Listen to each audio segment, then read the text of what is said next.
2020-21 সনের সেশনে শিক্ষার্থীরা আসসালামু আলাইকুম। আমি Yasmin Nahar, assistant professor, department of accounting. তো সুপ্রিয় শিক্ষার্থীরা, তোমাদের জন্য রইল শারদীয় শুভেচ্ছা। আশা করি তোমরা ভালো আছো। আমরা এমন একটা সময় এই ক্লাসগুলো অনলাইন ক্লাস চালাচ্ছি যেমন সারা বিশ্বই থমকে আছে করোনা ভাইরাসের হুমকিতে। তবুও জীবন থেমে থাকবে না, যতদিন বেঁচে থাকবো ততদিনই আমাদের আশা থাকবে, জীবন চলতে থাকবে। সেই আশাই আমরা অনলাইন ক্লাসের ব্যবস্থা করেছি। তবে আমাদের মধ্যে একটা আক্ষেপ থাকলো যেটা নবীনরা কলেজে আসবে এবং নতুন নতুন মুখগুলো যে কলেজের প্রাঙ্গণ ভরে যাবে তোমাদের উজ্জ্বলতায়। এই মহামারীর কারণে সেই কার্যক্রমগুলো আমাদের স্থগিত রয়েছে। আশা করি অদূর ভবিষ্যতেই আবার আমরা এই ভয়াবহতা থেকে মুক্তি পাব। তোমরা এমন একটা সময়, এমন একটা বয়সে রয়েছ যেখানে যে বয়সটাকে বলি আমরা বয়স সন্ধিক্ষণ, অর্থাৎ এই সময়টা আমরা এক জীবন শারীরিক এবং মানসিক দুটা জিনিসই খুব পরিবর্তন হতে থাকে এবং এর সাথে অ্যাডজাস্ট করাটা খুব কষ্টকর হয়ে যায়। কিন্তু আবার এই সময়টাতে আমাদের জীবনের একটা চূড়ান্ত মুহূর্তে চূড়ান্ত পর্যায়ে আমাদের উপনীত হতে হয়। সুতরাং সঠিক ডিসিশন, ধৈর্য এবং প্রজ্ঞা ছাড়া আমরা ওই ভালো কোনো জায়গায় পৌঁছাতে পারবো না। সুতরাং এই বয়সটাকে আমাদের জয় করে, এই বয়সটাকেই আমরা ভালো কাজে ব্যয় করে একটা ভালো জায়গায় যাব এই আশা করি। এই প্রেক্ষাপটে আমাদেরকে বলতে হচ্ছে যে আমাদের চারপাশে যে অসামাজিক কার্যকলাপ রয়েছে, যেমন ধর্ষণ, মাদক, এগুলো এই করোনা ভাইরাসের চেয়েও ভয়ানক। কারণ করোনা ভাইরাস হলে পর আমরা হয়তো এর থেকে প্রতিরক্ষামূলক কোনো ব্যবস্থা নিয়ে বা প্রতিষেধক নিয়ে মুক্তি পেতে পারি, কিন্তু মাদক এই ভিতরে ঢুকে গেলে এটা জীবনটাকে একদম ঢুকে ঢুকে মৃত্যুর দিকে নিয়ে যায় এবং এই ধোঁকাটাই সবচেয়ে কষ্টকর ব্যাপার। সুতরাং আমরা আশা করব তোমরা এর থেকে মুক্ত থাকার চেষ্টা করবে এবং নিজেকে নিরাপদ রাখবে, ভালো ভালো কাজের প্রতি তোমাদের কনসেন্ট্রেশন রাখবে এবং তোমাদের ওরিয়েন্টেশন ক্লাসে আমাদের প্রিন্সিপাল ম্যাডাম যেগুলি বলেছিল যে আমাদের কলেজে বেশ কিছু কার্যক্রম আছে, সেই ক্রিয়েটিভ কার্যকলাপ কিংবা আমরা বলবো যে হলো গিয়ে সৃজনশীল যে কার্যকলাপ আছে সেগুলোর সাথে তোমরা তোমাদের যোগ্যতা এবং পারদর্শিতা অনুযায়ী সেই সব কার্যক্রমের সাথে যুক্ত হবে এবং সেগুলো চর্চা করবে, যাতে তোমরা এই অসামাজিক কার্যক্রম থেকে দূরে থাকতে পারো এবং জীবনটাকে সুন্দর এবং সুষ্ঠুভাবে গড়ে তুলতে পারো। আজ আমি তোমাদেরকে ফিনান্স অ্যান্ড ব্যাংকিং বীমা নিয়ে আলোচনা করব, বিষয় চ্যাপ্টারটা সাবজেক্টে নিয়ে আলোচনা করব। আজ আমি সাবজেক্টের কোনো বিষয় নিয়ে, কোনো চ্যাপ্টার নিয়ে ডিটেলসে যাব না, আমি পুরো ওভারঅল একটা তোমাদের এই বিষয়টা নিয়ে আলোচনা করার চেষ্টা করব। ফিনান্স শব্দটির অর্থ হলো যে অর্থায়ন। এই ফিনান্স চ্যাপ্টারটা তোমরা ফার্স্ট ইয়ারে পড়বে এবং ব্যাংকিং এবং বীমা চ্যাপ্টারটি সাবজেক্টটি তোমরা সেকেন্ড ইয়ারে পড়বে। ফিনান্স শব্দের অর্থ অর্থায়ন। অর্থায়ন শব্দ দ্বারা অর্থায়ন হলো যে কোনো ব্যবসায়িক কার্যক্রম বা কোনো কার্যক্রম চালানোর জন্য যে অর্থ সংস্থান বা অর্থ সংগ্রহ ও এর ব্যবস্থাপনার ব্যবস্থাপনা যে কার্যক্রমগুলো চলে সেগুলোকে বলা হয় অর্থায়ন। অর্থাৎ একটা ব্যবসা করতে শুরু করলে আমাদের যে মূলধনের প্রয়োজন হয়, এই মূলধন থেকে আমরা কোথা থেকে কালেক্ট করব এবং এর কস্ট কত এবং কতদিনের মধ্যে এটা পরিশোধ করতে হবে, এর ইফেক্টিভ কি, এই সব এবং এটা কিভাবে পরিশোধ করব, এই বিষয়গুলো নিয়ে বিশ্লেষণ যে আলোচনাগুলো করা হয় যে বিষয়ে, সেটাকে বলা হয় অর্থায়ন। তাহলে অর্থায়নের সংজ্ঞা যদি আমরা বলি,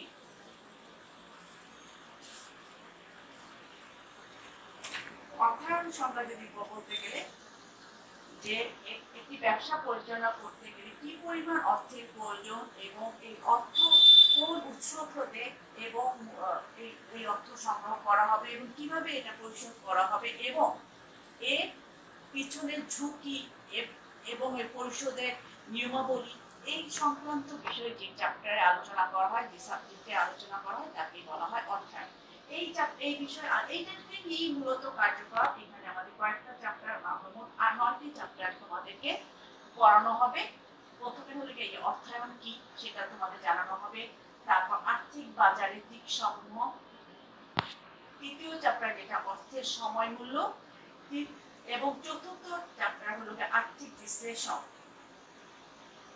পঞ্চম চ্যাপ্টার হলো স্বল্পমেয়াদী ও মধ্যমেয়াদী ঋণ, এবং ষষ্ঠ চ্যাপ্টার হলো দীর্ঘমেয়াদী ঋণ, 7 হলো মূলধন ব্যয়, এবং 8 নম্বর হলো মূলধন বাজেটিং ও বিনিয়োগ সিদ্ধান্ত, 9 নম্বর চ্যাপ্টারটিতে আছে ঝুঁকি এবং মুনাফা হার।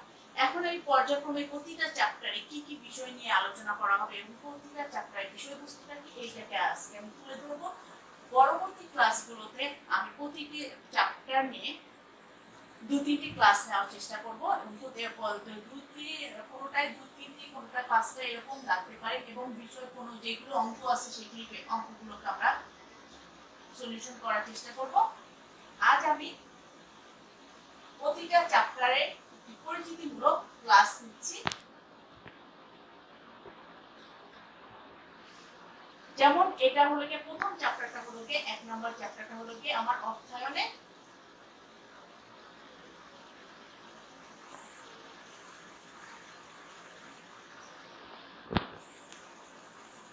সূচনা, অর্থাৎ ফাইন্যান্স কি।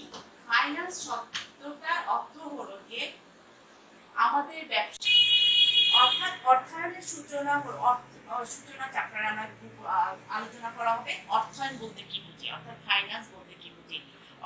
কোনো ব্যবসা পরিচালনার জন্য যে মূলধনের প্রয়োজন হয়, কি পরিমাণ মূলধনটা আমাদের দরকার, একটা ব্যবসা পরিচালনার জন্য কি পরিমাণ মূলধনের দরকার, এবং এটা একসাথে দরকার না পর্যায়ক্রমে হলে হবে, এই বিষয়গুলোকে ডিসিশন নেওয়া, এবং এই মূলধনটা আমি কিভাবে সংগ্রহ করব, ব্যক্তিগত উৎস থেকে নাকি ঋণ নিয়ে। এই ঋণেরও ব্যাপার আছে, কতগুলো সেক্টর আছে, গভর্নমেন্ট ঋণ, বৈদেশিক ঋণ, স্বল্প বেসরকারি, তারপর হলো পরিবার পরিজনদের কাছ থেকে বা একাউন্ট থেকে, এইগুলোকে আমরা বিবেচনা করতে হবে যে আমি কোন উৎস থেকে। এবং এই ঋণ নেওয়াটাকে আমরা সবসময় নেগেটিভ অর্থায়নে ভাবি না, কারণ ঋণ নিতে গেলে ঋণের কতগুলো পজিটিভ দিক আছে। যেমন ঋণ নিলে আমরা হলো ট্যাক্স সুবিধা পেতে পারি, তারপর হলো আমাদের যে হলো মুনাফা বন্টন, সেখানেও আমাদের কিছু বেনিফিট থাকে, এইগুলো থেকে আমরা কিছুটা বেনিফিট পেতে পারি। এইগুলো অ্যানালাইসিস করাই হলো অর্থায়নের অন্যতম উৎস।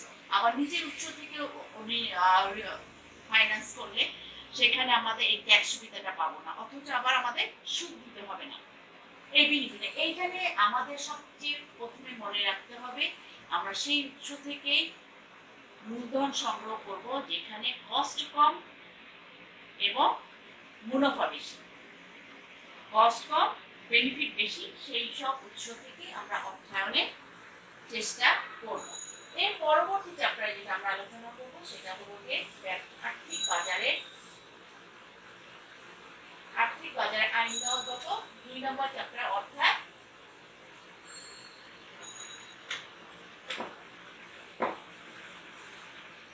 এই চ্যাপ্টারে আমরা আলোচনা করব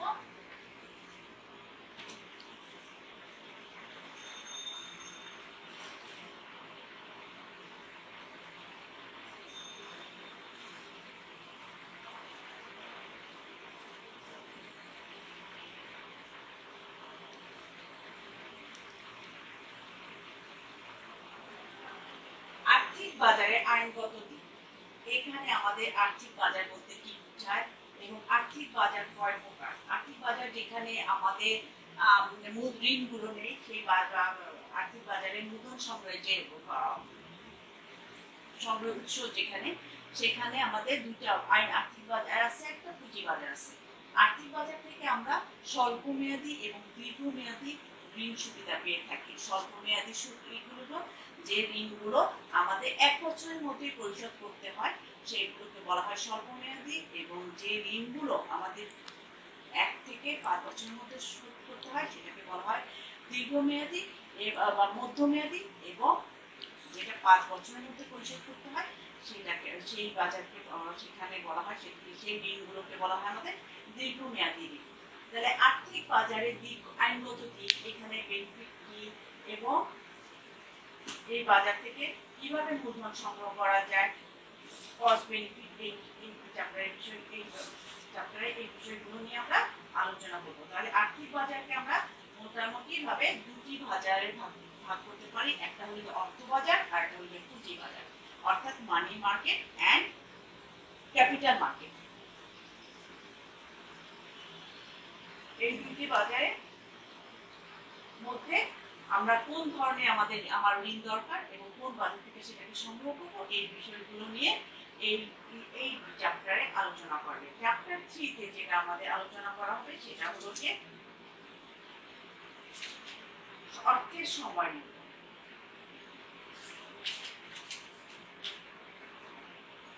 চ্যাপ্টার 3 তে আমরা আলোচনা করব অর্থের সময় মূল্য বা time value of money.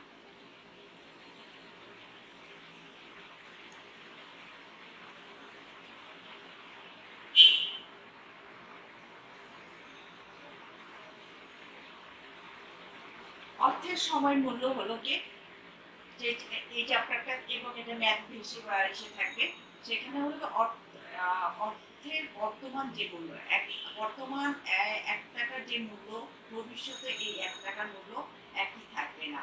Inflation বা ডিফ্লেশনের কারণে এর মূল্য হ্রাস বৃদ্ধি করতে পারে। এই যে এইটাকে আমাদের সাধারণত ইনফ্লেশনের কারণে এই বৃদ্ধিটা অর্থের মূল্য কমে যায়, অর্থাৎ অর্থের মূল্য কমে যায় ইনফ্লেশন এর কারণে। অর্থের বর্তমান মূল্যটা 1 টাকার বর্তমান মূল্য যেটা ভবিষ্যতে 1 টাকার মূল্য তার চেয়ে কম হবে, অর্থাৎ আমি 1 টাকা দিয়ে বর্তমানে যে পরিমাণ জিনিস কিনতে পারি আগামীতে তার চেয়ে কম পরিমাণে জিনিস কিনব। অর্থাৎ অর্থের সময় মূল্য যদি আমরা সঠিকভাবে নির্ধারণ না করতে পারি তাহলে আমাদের প্রকল্পের মূল্যায়ন সঠিকভাবে করতে পারবো না, সুযোগ ব্যয় নির্ধারণ করতে পারবো না সঠিকভাবে, এবং আমরা ঋণ গ্রহণ সিদ্ধান্ত সঠিক হবে না। ঋণ গ্রহণ সিদ্ধান্তটা, ঋণের মূল্যায়ন বা ঋণ গ্রহণ সিদ্ধান্তগুলো আমাদের সঠিকভাবে হবে না। চ্যাপ্টার 4 এ যেটা আমরা জানবো, অধ্যায় 4 এ আমরা যে বিষয়টা নিয়ে আলোচনা করব সেটা হলো আর্থিক বিশ্লেষণ।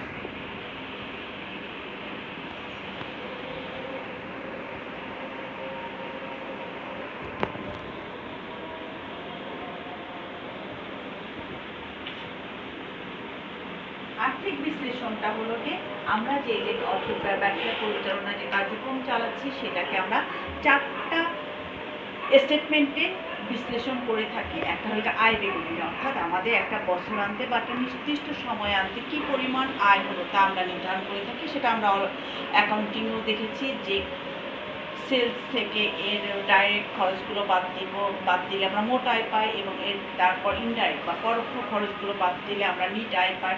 এইভাবে আমরা যখন আমরা এই চ্যাপ্টারগুলো করাবো তখন এই বিষয়গুলো আমরা বিস্তারিত জানতে পারবো। আয় বিবরণী 4টা বিবরণী হয়, একটা হচ্ছে মোট 4টা বিবরণী নিয়ে আমরা বিশ্লেষণ করে থাকি। একটা হলো যে আয় বিবরণী, আর একটা হলো যে আর্থিক আয় বিবরণী, আর্থিক বিবরণী, আর একটা হলো যে রিটেন আর্নিং, অর্থাৎ মালিকানা সত্ত্ব রিটেন আর্নিং, অর্থাৎ হলো সংরক্ষিত আয় তহবিল, আর একটা হলো গিয়ে নগদ প্রবাহ, অর্থাৎ একটা নির্দিষ্ট সময়। সংরক্ষিত আয় তহবিলটা হলো গিয়ে নিট আয় থেকে আমরা মুনাফা, ট্যাক্স এগুলি বাদ দিয়ে যে আয়টা থাকে সেই আয়টা আমাদের সংরক্ষিত থাকে। সেই সংরক্ষিত তহবিল নিয়ে তহবিল বিবরণী, আর একটা আসে নগদ প্রবাহ বিবরণী, সেটাতে নগদ ক্যাশ ফ্লো এবং আগমন এবং নির্গমন, নগদ অর্থ ক্যাশ আগমন এবং নির্গমন নিয়ে আলোচনা করা হয়। কী পরিমাণ নগদ অর্থ আমাদের হাতে রেখে কাজ করতে হবে, কারণ এটা বিষয়টা একটু ইজি ব্যাপার এবং একটু বিশ্লেষণ করে দিলে যে আমরা যদি আইডিয়াল মানি কিংবা অপ্রয়োজনীয় মানি হাতে রেখে দেই তাহলে আমরা রিইনভেস্টমেন্টের যে সুবিধাটা পাই, যে মুনাফাটা পেতাম, সেটা আমরা থেকে বঞ্চিত হব। সুতরাং আমাদের এই পরিমাণ অর্থ সংগ্রহ করতে হাতে রাখতে হবে, যা দিয়ে আমাদের দৈনন্দিন বা একটা নির্দিষ্ট সময় আয় ব্যয়গুলো আমাদের নির্বাহ করা যায় বা আমরা নিবারণ করতে পারি। কারণ অতিরিক্ত অর্থ আমরা যদি হাতে রেখে থাকি তাহলে আমাদের আয়ের মানে বেশি থাকবে, ফলে আমাদের ইনভেস্টমেন্টের থেকে আমরা বঞ্চিত হব। আবার যদি অল্প টাকা রাখি তাহলে আমাদের গুডউইল কমে যেতে পারে, আমরা অনেক ডিমান্ড ফুলফিল করতে পারবো না, ফলে আমাদের মার্কেটে গুডউইলটা কমে যেতে পারে। সুতরাং আমাদের এমন পরিমাণ অর্থ হাতে রাখতে হবে যে পরিমাণ অর্থ দ্বারা আমাদের দৈনন্দিন কার্যক্রমগুলোকে আমরা সুন্দর এবং সুষ্ঠুভাবে পরিচালনা করতে পারবো। তাহলে এই আর্থিক বিবরণীকে আমরা 4টা বিবরণী বিশ্লেষণ করে থাকি। সেটা হলো যে এক হলো আয় বিবরণী, আরেকটা হলো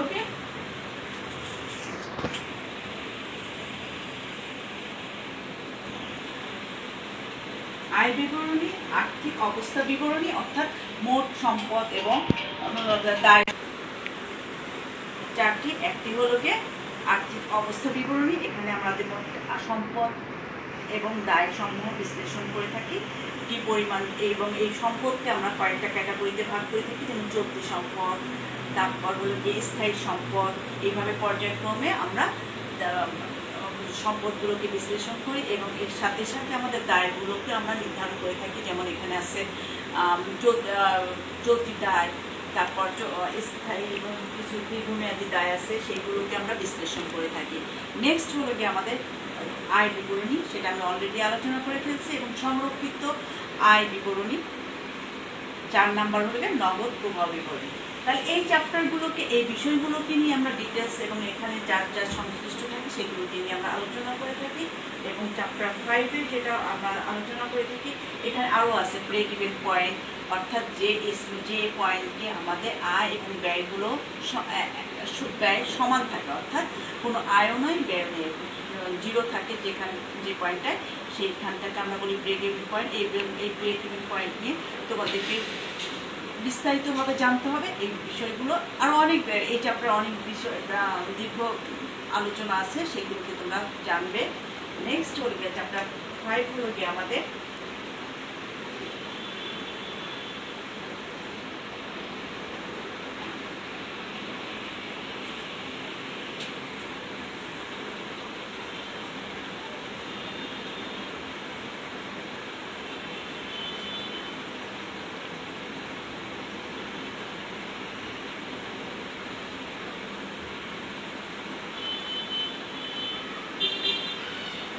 স্বল্প ও দীর্ঘমেয়াদী মধ্যমেয়াদী ঋণ। স্বল্প ও মধ্যমেয়াদী ঋণ। স্বল্প মেয়াদী ঋণটা হলো যে ঋণটা আমাদের 1 বছরের মধ্যেই যেটা আমাদের মিট আপ হয়ে যায়, পরিশোধ করে দিতে হয়, তাকে বলি আমরা স্বল্প মেয়াদী, অর্থাৎ স্বল্প মেয়াদী ঋণ।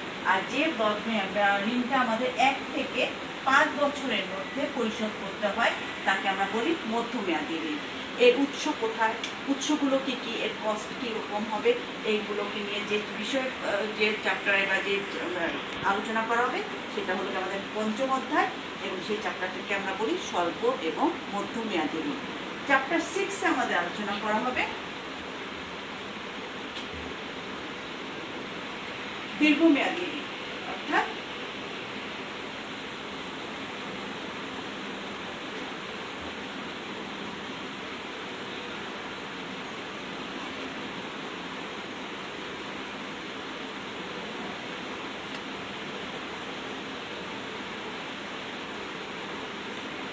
দীর্ঘমেয়াদী ঋণ। এই চ্যাপ্টারে আমাদের যে ঋণগুলো সাধারণত 5 বছরের বেশি সময় জন্য ঋণ নেওয়া হয় তাকে বলা হয় দীর্ঘমেয়াদী ঋণ। এখানে আমাদের অনেক ঋণের কোন কোন উৎস থেকে আমরা এই দীর্ঘমেয়াদী ঋণ পেতে পারি এবং এই কস্ট কীরকম হতে পারে, এগুলো নিয়ে বিস্তারিতভাবে এই চ্যাপ্টারে আলোচনা করা হয়েছে। এবং লাস্ট আরও কয়েকটা চ্যাপ্টার আছে, একটা হলো মূলধন ব্যয়।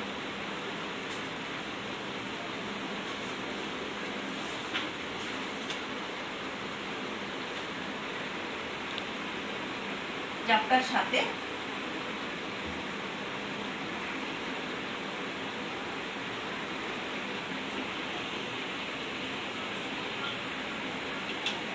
মূলধন ব্যয়।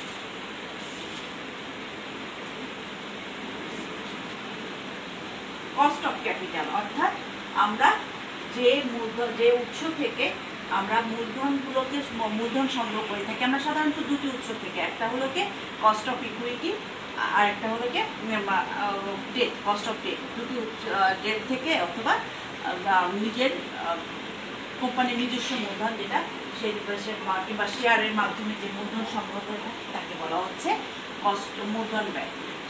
শেয়ারের মাধ্যমে যদি আমরা মূলধন সংগ্রহ করি তার জন্য আমাদের শেয়ার হোল্ডারদেরকে মুনাফা প্রদান করতে হয়, একটা নির্দিষ্ট সময়ান্তে মুনাফা প্রদান করতে হয়। এবং এই শেয়ারেরও কয়েকটা ভাগ আছে, অগ্রাধিকার শেয়ার, সাধারণ শেয়ার।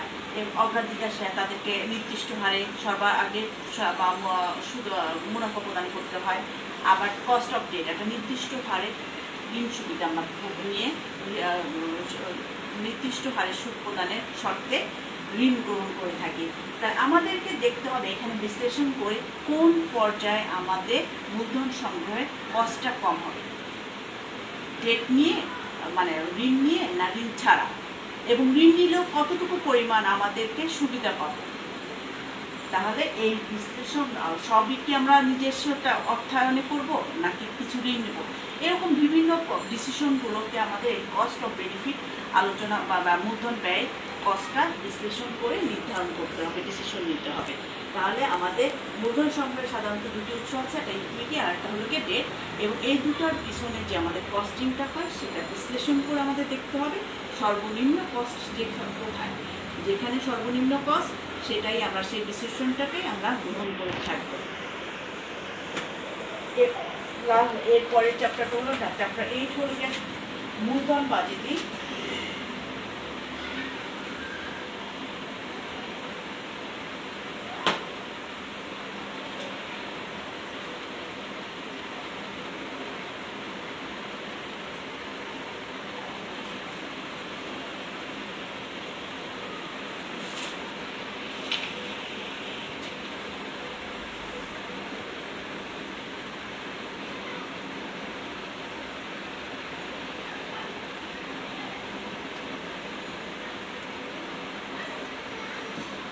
মূলধন বাজেটিং হলো গিয়ে কোন মাধ্যম থেকে আমরা কতটুকু পরিমাণ মূলধন সংগ্রহ করব, এবং অর্থাৎ যে মাধ্যম থেকে আমরা মূলধন সংগ্রহ করে থাকবো তার কস্টটা কীরকম, এবং সর্বনিম্ন কস্ট হলে কতটুকু আমি শেয়ার নিব, কতটুকু আমি ইকুইটি নিব এবং কতটুকু ডেট নিব, এবং এই পার্সেন্টেজটাকে আমরা নির্ধারণ করে থাকবো। এবং সেই পার্সেন্টেজ থাকবে সর্বনিম্ন ব্যয়, এবং কোথায় কোথায় আমরা বিনিয়োগ করব, বিনিয়োগ সিদ্ধান্ত যেখানে আমাদের বেনিফিট বেশি হবে সেইখানটায় আমরা বিনিয়োগ করে থাকবো। এই বিশ্লেষণগুলোকে যে চ্যাপ্টারগুলোকে আমাদের এই চ্যাপ্টারে আমরা এই বিশ্লেষণগুলোকে করতে সহায়তা করবে। এবং লাস্ট চ্যাপ্টারটা হচ্ছে চ্যাপ্টার 9 হলো ঝুঁকি এবং মুনাফা। চ্যাপ্টার 9 চ্যাপ্টারটা হলো আমাদের সর্বশেষ চ্যাপ্টার হলো ঝুঁকি ও মুনাফা। ঝুঁকি এবং মুনাফার মধ্যে সমমুখী সম্পর্ক, অর্থাৎ যেখানে ঝুঁকি বেশি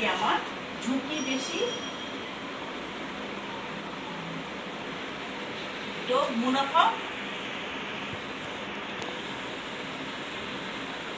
বেশি। তাহলে আমি যদি ঝুঁকি বেশি গ্রহণ করতে পারি তাহলে আমার মুনাফা বেশি আর্ন করতে পারবো, এবং এই ঝুঁকির পরিমাণটা আমি কতটুকু নিতে পারবো সেটাও আমাদেরকে বিশ্লেষণ করতে হবে। এবং কতটুকু মুনাফা জন্য আমরা কতটুকু ঝুঁকি নেব সেই পরিমাণ, সেই জিনিসটাকে আমাদের সঠিকভাবে বিশ্লেষণ করলে আমাদের কোনো ব্যবসা সঠিকভাবে এবং সুন্দরভাবে পরিচালিত হবে এবং উত্তরোত্তর তার প্রবৃদ্ধি আসবে। তাহলে আজ আমরা তেমন কোনো কিছুই শিখলাম না, আবার অনেক কিছুই জানলাম, যেটা হলো গিয়ে পুরো আমরা এই বছরটা ব্যাপী কী কী কোন বিষয়গুলোকে আমরা কোন বিষয় নিয়ে আলোচনা করব পর্যায়ক্রমে তা আমি আলোচনা করলাম আজ। আগামীতে আমি চ্যাপ্টার ওয়াইজ যে কয়টা ক্লাস লাগে, যে কতটুকু যারা, এবং আমাদের এটাও এই বর্তমান পরিস্থিতিতে যেটা সবচেয়ে বড় সমস্যা হলো আমরা রেফারি পাচ্ছি না। তোমাদের এইটা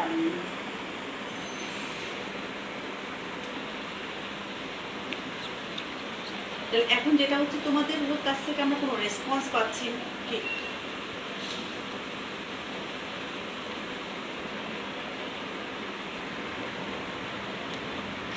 তোমাদের কাছ থেকে আমরা রেসপন্স পাচ্ছি না, ফলে আমরা তোমাদের সমস্যাগুলোকে সঠিকভাবে আইডেন্টিফাই হয়তো বা করতে পারবো না। তবুও আমাদের চেষ্টা চালিয়ে দেখো। আমাদের মেসেঞ্জার গ্রুপগুলো হচ্ছে তোমাদের ছোটো ছোটো কয়েকজন এক একটা টিচার কয়েকটা স্টুডেন্ট দেওয়া হয়েছে মনিটরিংয়ের জন্য। তোমরা আশা করি সেখানে তোমাদের প্রবলেমগুলোকে সুন্দরভাবে তুলে ধরবে এবং আমাদের সাথে সেগুলো শেয়ার করবে। আমরাও তোমার যতদূর সাধ্য সেগুলোকে মিটিয়ে দেওয়ার চেষ্টা করব কিংবা সলভ করার চেষ্টা করব। তাহলে আজকে আমরা যেগুলি শিখলাম সেটা হলো কি, প্রথম আমরা কী কী শিখবো। সোজা আজকে আমরা কিছুই শিখিনি, আবার অনেক কিছু শিখছি। সেই হিসেবে ধরতে গেলে আজ আমরা জানলাম যে আমাদের পড়তে হবে 9টি চ্যাপ্টার। চ্যাপ্টারগুলো কী কী এবং কোন চ্যাপ্টারের কোন বিষয়গুলো নিয়ে আলোচনা করা হবে সেগুলোকে আমরা একটা সামারাইজেশন তুলে ধরলাম, যেটা লিখে তোমাদেরকে এই চ্যাপ্টার সম্বন্ধে, একটা চ্যাপ্টার সম্বন্ধে যদি আমি জানি যে এই চ্যাপ্টারের ভিতরে এই জিনিসটা আছে, তাহলে কিন্তু চ্যাপ্টারের অনেকখানি পড়াটাই হয়ে যায়। ওই চ্যাপ্টারটার বিষয়বস্তু সম্বন্ধে যদি আমি জেনে যাই, তাহলে ওই চ্যাপ্টার সম্বন্ধে অনেকখানি জানা হয়ে যায় এবং তার থেকে কী কী আরও জানতে হবে সেটাকে আমরা আরও যখন বইটা খুলবো তখন আরও ভালো করে জানতে পারবো। আশা করি তোমরা তোমাদের পড়াশোনা চালিয়ে যাবে, কারণ এই সময়টা তোমাদের জন্য অত্যন্ত গুরুত্বপূর্ণ একটা সময়। এই সময় পড়াশোনাটা বেশি ভালো লাগে না, অন্যান্য কার্যক্রম অনেক অনেক অনেক ভালো লাগে, যেটা আমাদেরও ক্ষেত্রে হয়েছে। কিন্তু এর যখন ওই কার্যক্রম থেকে তোমরা দূরে থাকো সেটাও আমরা বলবো না, সেগুলোকেও তোমাদের মেটাতে হবে। কিন্তু তোমাদের এই পর্যায়টা, এই স্টেজের পর কিন্তু তোমাদের একটা জীবনে বিরাট পরিবর্তন আসবে। তোমরা কোন পথে যাবা, কী করবা, পড়াশোনা আরও কন্টিনিউ করবা এবং কোন লাইনে পড়াশোনা করবা, সেইগুলোকে তোমাদের এই পর্যায়ে পরে কিন্তু ডিসিশন নিয়ে নিতে হবে। এই রেজাল্টের উপরে তোমাদের ভিত্তি করে আসবে। সুতরাং এই সময়টাকে তুমি যদি ভালোভাবে ব্যয় করো তাহলে তুমি ভালো পথে থাকবে। এছাড়াও পড়াশোনার পাশাপাশি অনেক ভালো ভালো কার্যক্রম আছে, যেগুলো হলো গিয়ে, যেমন হলো গিয়ে রোভার স্কাউট আছে, তারপর হলো গিয়ে ডিবেটিং সোসাইটি আছে, আমাদের বাংলা কলেজে আছে বাংলা কলেজ যুব থিয়েটার। এগুলো কার্যক্রমের সাথে তোমরা সংযুক্ত হবে এবং তোমাদের মেধার বিকাশ ঘটাবে। তাহলে আজ আমরা এখানেই শেষ করছি। ধন্যবাদ, ভালো থাকবে এবং নিরাপদে থাকবে।